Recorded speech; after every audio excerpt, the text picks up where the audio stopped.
ये कहानी सिर्फ एक राजनीतिक खानदान की नहीं, एक साम्राज्य के ढहने की दास्तान है। बिहार की राजनीति में लालू प्रसाद यादव का परिवार कभी सत्ता का परवाना हुआ करता था। कहावत थी, जिसके साथ लालू उसी की सरकार। लेकिन वक्त बदला और वही परिवार जो खुद एक संस्था माना जाता था, आज राजनीति का सबसे बड़ा अखाड़ा बनकर उभरा है। रिश्तों की डोरें ढीली पड़ गई, वफादारियां टूटकर दूसरी तरफ लुढ़क गई और घर की कला ने पार्टी की रीढ़ तोड़ दी। आरजेडी, जो कभी लालू का अजय किला समझा जाता था, अब अंदरूनी झगड़ों की दरारों से कमजोर होती दिख रही है। दरअसल लालू परिवार का ये विवाद अचानक नहीं फूटा, इसकी जड़ें गहरी है। कहानी शुरू होती है 90 के दशक से, जब लालू यादव पहली बार मुख्यमंत्री बने। सत्ता मिली, शौहरत मिली और राजनीति में परिवार की एंट्री भी होने लगी। साले साधु यादव हो या सुभाष यादव, रिश्तेदारों का दायरा जितना बढ़ा, उतना ही सत्ता के भीतर संघर्ष पनपने लगा। आज नतीजा साफ दिखता है। जो परिवार कभी राजनीति बनाता था, वही आज राजनीति को बिगाड़ने की वजह बन गया है। 1997 में जब राबड़ी देवी ने बिहार की सत्ता संभाली, तो साफ संदेश दिया गया कि लालू परिवार ने राजपुरी तरह इन हाउस कर ली है। इसी सत्ता के उभार के साथ शुरू हुआ उस कला का दौर, जिसने आगे चलकर पूरे यादव परिवार की राजनीति को हिला दिया। इसी समय राबड़ी देवी के भाई साधु यादव चमकते सितारे की तरह राजनीति में उतरे। आरजेडी से सांसद बने, ताकत मिली, दखल बढ़ा, लेकिन यहीं से तूफान की शुरुआत हुई। परिवार में बढ़ती सत्ता सीढ़ियों पर चढ़ते हुए साधु यादव को लगा कि उन्हें जितनी शक्ति मिलनी चाहिए उतनी नहीं मिल पा रही है। ऊपर से तेजस्वी यादव और तेज प्रताप जैसे नए वारिसों का उभार।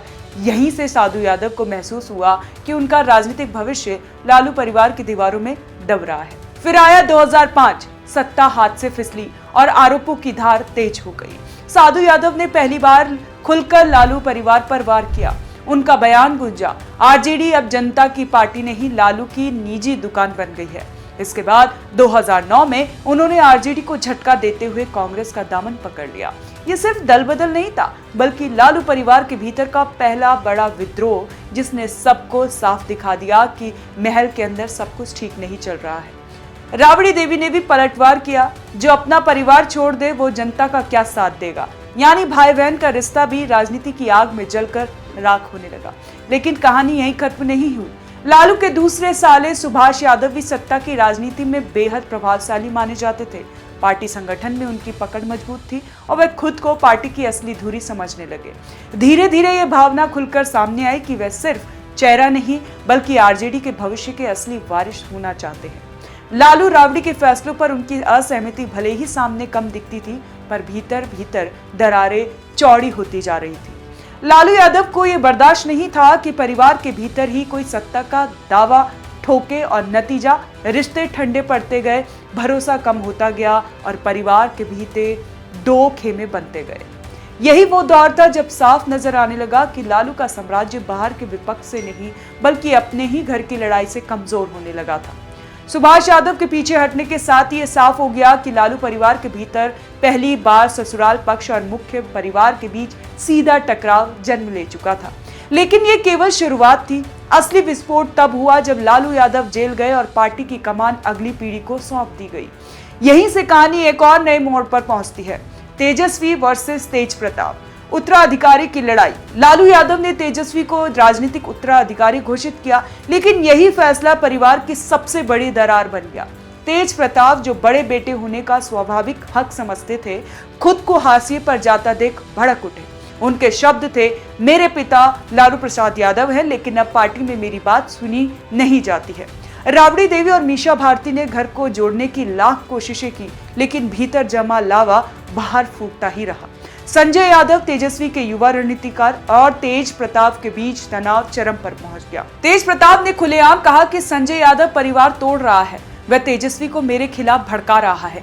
यह सिर्फ भाइयों की लड़ाई नहीं थी, यह सत्ता वर्सेस सलाहकार की जंग थी। 2025 की हार जब पार्टी से ज्यादा परिवार फट गया। 2025 का चुनाव आरजेडी के लिए झटका नहीं, सुनामी बनकर आया। पार्टी बुरी तरह हार गई और हार परिवार की दीवारों में छिपे सारे दरारों को बाहर ले आई। पहला बार तेज प्रताप यादव को 6 साल के लिए पार्टी से बाहर कर दिया गया। कारण उनकी विवादित पोस्ट और लगातार पार्टी के खिलाफ बयान। लालू यादव ने साफ कहा, पार्टी में अनुशासनहीनता बर्दाश्त नहीं होगी। ये कदम सिर्फ एक निष्कासन नहीं था, बल्कि लालू परिवार के भीतर पहली बार सार्वजनिक रूप से बड़े बेटे को त्यागने जैसा फैसला था। तेज प्रताप ने भी पीछे हटने की बजाय जनशक्ति यानी कि जनता दल बनाकर चुनाव लड़ लिया।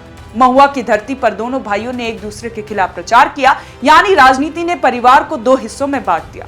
तेज प्रताप हार गए, लेकिन विवाद यहीं खत्म नहीं हुआ। जब बेटी रोहिणी भी बोल पड़ी, अब मेरा इस परिवार से कोई नाता नहीं, इसके बाद सबसे भारी वार हुआ।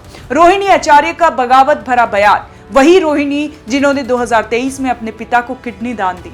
उन्होंने लिखा, मेरा इस परिवार से कोई नाता नहीं रहा, मुझे गालियां दी गई, अपमानित किया गया। उनके आरोपों में संजय यादव और रमीज नमेद खान का नाम सबसे ऊपर था। रोहिणी ने कहा, मैंने पिता को किडनी दी थी, लेकिन मुझे ही गंदा कहा गया। ये सिर्फ राजनीति नहीं था, यह सम्मान, त्याग और रिश्तों पर चोट थी, जिसने पूरे बिहार में भावनात्मक हलचल मचा दी।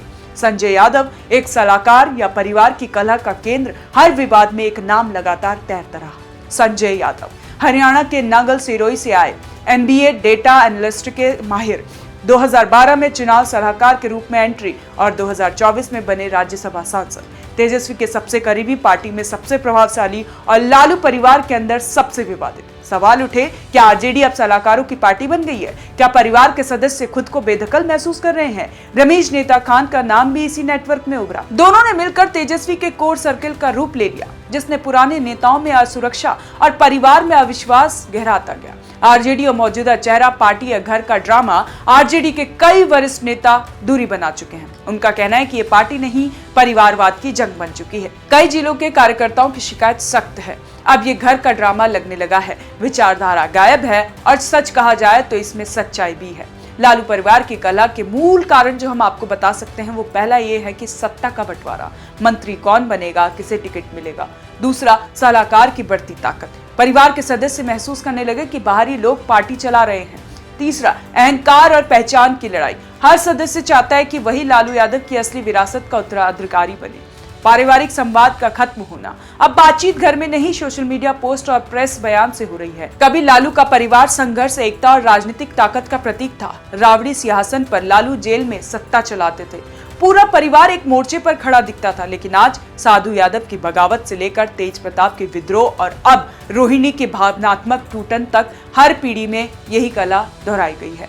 इसका भविष्य पर असर क्या होगा, ये तो आने वाला समय ही बताएगा। लेकिन पार्टी कमजोर हो रही है, कार्यकर्ता भ्रमित हो रहे हैं, विरोधी मजबूत हो रहे हैं, जो कि 2025 के रिजल्ट में साफ तौर से पता चल गया है। आपको क्या लगता है, लालू परिवार का जो ये पूरा विवाद है कहां तक जाएगा और ये इसको कितना बड़ा खामियाजा भुगतना पड़ेगा आरजेडी को? आप हमें कमेंट कर जरूर बताएं और देखते रहें ओएनजी न्यूज़।